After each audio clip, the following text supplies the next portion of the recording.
Voilà. Oui. C'est Daniel Yankou qui vient de nous présenter son ouvrage Nostradamus. Mus ou Mousse? L'ancienne.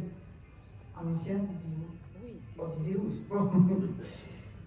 Je vais vous présenter, Daniel. Ça me fait plaisir de vous présenter, d'autant plus. Oui. Alors, vous êtes directrice de recherche émérite au CNRS, professeur associé à l'Institut du judaïsme Martin Weber de Bruxelles. Vous êtes aussi membre de l'Académie des sciences et des lettres de Montpellier et vous êtes l'autrice de plusieurs ouvrages et études ayant trait au judaïsme provençal. Alors, le nom de Nostradamus, c'est pour nous celui d'un prophète qui alimente souvent les fantasmes. Mais avec ce livre, aux origines de Nostradamus, versant maternelle, vous avez délaissé les prophéties, évidemment, pour les archives, dans une démarche de restitution historique, et vous avez reconstitué un lignage. Et la saga familiale de ce personnage révèle, et c'est son mérite, la complexité des identités religieuses et culturelles dans la société provençale de l'époque. Nous voilà donc dans cette Provence, où votre biographie croisée de Régine Catherine et Bonnet de Latte nous avait déjà entraînés au tournant des 15e et 16e siècles. Et Nostradamus, lui, est né en 1503. Alors, ce qui m'a frappé, c'est que c'était dans la tension entre récits reconstruits, parfois mythiques, récits familiaux, et la trace documentaire brute que s'est déployé votre travail de chercheuse très, très méticuleuse. Le versant maternel de Nostradamus étant le fil conducteur de votre recherche, je crois que vous allez très vite nous conduire vers cette figure centrale de Jacques Turelli, ce juif qui est devenu chrétien. Merci beaucoup, Brigitte, pour votre présentation. Merci aux organisateurs. Alors, par quoi commencer? Dans le micro. Il faut marquer dans le micro. Non, non, c'est bon. Comme ça. Voilà. Vous évoquez tout de suite Jacques Turelli. En effet, il s'est révélé en quelque sorte le personnage central, puisque ma recherche est partie de lui, qui s'est révélé être le bisaïeul maternel de Nostradamus, que les chercheurs n'avaient pas identifié. On avait une généalogie lacunaire, avec le pan paternel assez bien explicité grâce aux recherches conduites au milieu du XXe siècle par le docteur Leroy, Edgar Leroy de Saint-Rémy de Provence, qui fut médecin, un fin généalogiste, et qui a trouvé les origines juives paternelles de Nostradamus. Parce qu'auparavant, les connaissances que nous avions sur la famille de Nostradamus étaient celles de la famille. Le petit frère cadet de Nostradamus, Jean de Nostredame, et son fils, César de Nostredame, qui ont mythifié l'histoire ancestrale en enjolivant les choses. Pour Jean de Nostredame, le petit frère qui a été le premier responsable, les Nostredame furent des médecins du roi René, de son fils Jean de Calabre. Ils auraient été témoins dans les testaments royaux, enfin ils ont enjolivé le dossier, mais dans un esprit de glorification de la famille qui a été quand même représentative de la réussite provençale.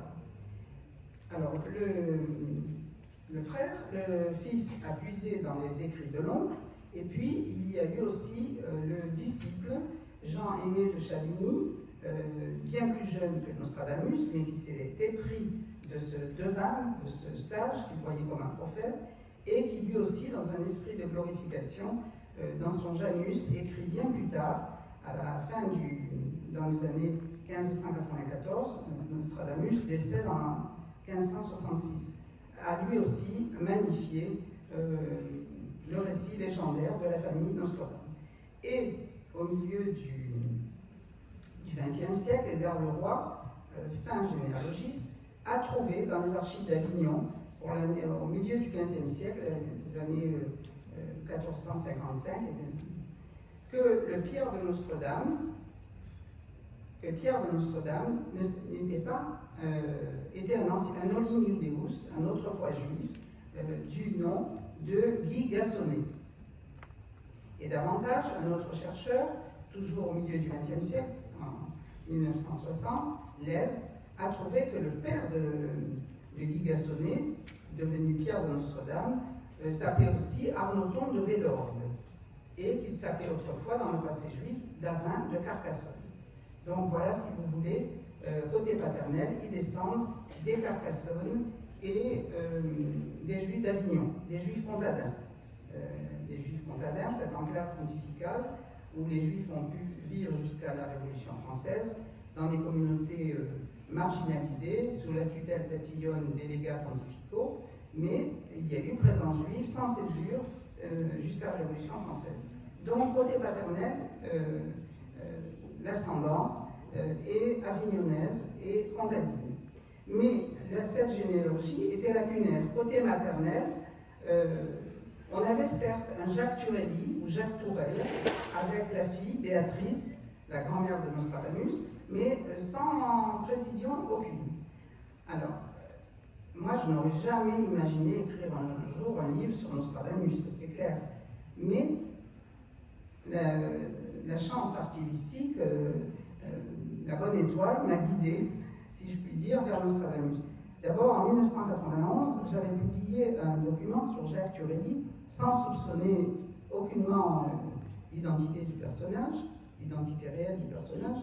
J'avais publié un document sur sa fonction de collecteur des tailles juives, collecteur Taliae Iudeorum, et c'était la communauté juive de Marseille. Alors, tous les documents inédits que j'ai trouvés ont été puisés, effectivement, comme vous l'avez entendu, dans les archives notariées de la ville de Marseille, archives latines engrangées dans les dépôts. Pardon, dans les dépôts d'archives départementales. Donc, dans ces archives foisonnantes chez les notaires de Marseille, ce document faisait état de sa nomination par les dirigeants de la communauté juive de Marseille pour collecter les tailles et les redevances pesant sur les juifs. Il s'agissait du don gracieux au roi, il s'agissait de payer les monastères Sainte-Paul et Sainte-Claire de Marseille, toute une série de redevances auxquelles était assujettie la communauté juive de Marseille. 1991, j'avais publié donc ce document lors d'un colloque. Et puis, ayant fait un travail plus ample, une thèse sur juifs et néophytes en Provence, thèse soutenue en 1995, publiée en 2001, j'avais eu par chance, toujours en puisant dans les archives, trouvé l'identité de ce Jacques Turelli, qui s'appelait autrefois, dans son passé juif, Crégut Bonnet. Donc le docteur Leroy, dans sa généalogie lacunaire, avait mis Jacques Turelli, mais on ne savait pas véritablement qui c'était. Et donc déjà, une pièce du puzzle a été trouvée avec l'identité de Jacques Turelli. J'avais pu dire, j'avais esquissé une ébauche de tableau de généalogie concernant les Nostre-Dame, avec l'identité trouvée, anciennement juive, de Jacques Turelli. Et puis, les recherches se poursuivant, je connaissais un article extrêmement important de l'archiviste des Bouches-du-Rhône, Raoul Busquet, qu'il a publié en 1927, où il racontait la fin de la communauté juive de Marseille. Et il racontait que la ville de Marseille avait requis un témoin, Jacques Turelli, pour enquêter sur le départ clandestin sous le manteau des Juifs de Marseille. En 1486, ils s'embarquaient sur des galéas, sur des galets, pour rejoindre Alguero, et ils reprenaient le chemin du corail de leurs aînés. Parce qu'à Marseille, la spécialité pour les Juifs, c'était le travail du corail. Comme à Aix, c'était le travail des amandes. Les amandes d'Aix, d'Armand Lunel, les calissons d'Aix. On peut penser aux Juifs aixois. Donc, Raoul Busquet disait la chose suivante: les Juifs s'embarquent clandestinement, ils réalisent leurs avoirs, ils vendent leurs biens, et ça échappe à la ville. Et donc, Jacques Turelli est requis comme témoin pour enquêter sur ce départ. Et il enquête bien, il raconte que 200 Juifs sont déjà partis, avec leurs florins sonnant et trébuchant, résultant de la vente de leurs biens, et qu'ils donnent des noms de famille avec père, mère, enfant. Et donc, c'est un témoignage important. Et Raoul Busquet, l'archiviste, avait dit ingénument, comme si Jacques Turelli était dans le secret des Juifs de Marseille. Ben oui, on est en 1927, il ne savait pas que Jacques Turelli était un olim Deus, un ancien juif, et Jacques Turelli était dans le secret des Juifs de Marseille, puisqu'il était anciennement juif et qui collectait leurs tailles et redevances.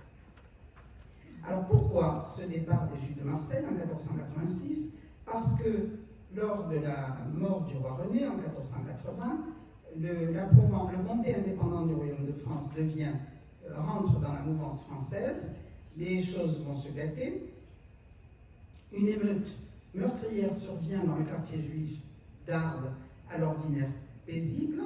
Il y a mort d'homme, 6 victimes juives, 7 victimes chrétiennes, parce que les juifs se sont battus, et 50 conversions 15 jours après l'émeute, 7 juin 1484, et ça nous est raconté par un notaire d'Arles en 8 lignes. Tout est dit en 8 lignes, qu'à l'heure des vêpres, le quartier juif a été agressé, etc. Et donc les juifs, ça a été un électrochoc en Provence, les juifs de Marseille, sentant la montée des périls, prennent les devants, ceux qui en avaient les moyens, c'est toujours les juifs aisés qui peuvent s'embarquer et programmer un départ. Et à la suite de cet événement, la ville de Marseille, avec en particulier le clan des Forbins, alors les Forbins ont été après le roi René a possédé le château de la Barbelle, les Forbins l'ont possédé par la suite pendant 500 ans, et le clan des Forbins, avec en particulier Honorat Forbin, a eu un rôle assez trouble, voire pernicieux, dans la liquidation des biens juifs. Donc la ville, et surtout le clan des Forbins, Honorat Forbin, va demander aux Juifs de se réunir un jour de samedi, évidemment, toujours, à la synagogue, et de déclarer l'état réel de leurs biens, de façon à pouvoir filtrer les ventes éventuelles et le mouvement de liquidation des biens juifs qui se profilaient parce que les temps devenaient dangereux pour les Juifs, avec à terme les édits d'expulsion de la fin du XVe siècle. Donc, encore un document, encore un élément sur ce Jacques Turelli. Et puis par la suite, plus récemment, il y a une dizaine d'années, j'ai trouvé une série de contrats matrimoniaux dans une documentation inespérée et généreuse sur cette famille maternelle.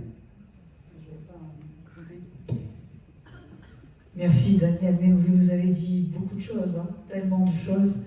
Je ne sais pas si on va pouvoir continuer encore longtemps, mais il y a tout de même quelque chose que je voudrais dire, c'est que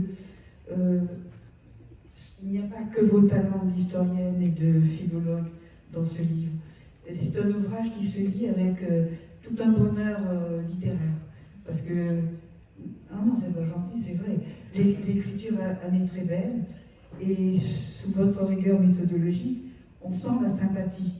Et de la même façon que j'étais un peu tombée amoureuse, vous vous souvenez, de votre Régine, Bonnet de Lac, ben, je crois que Nostradamus, il va faire partie des personnages avec qui on va avoir un rapport de sympathie.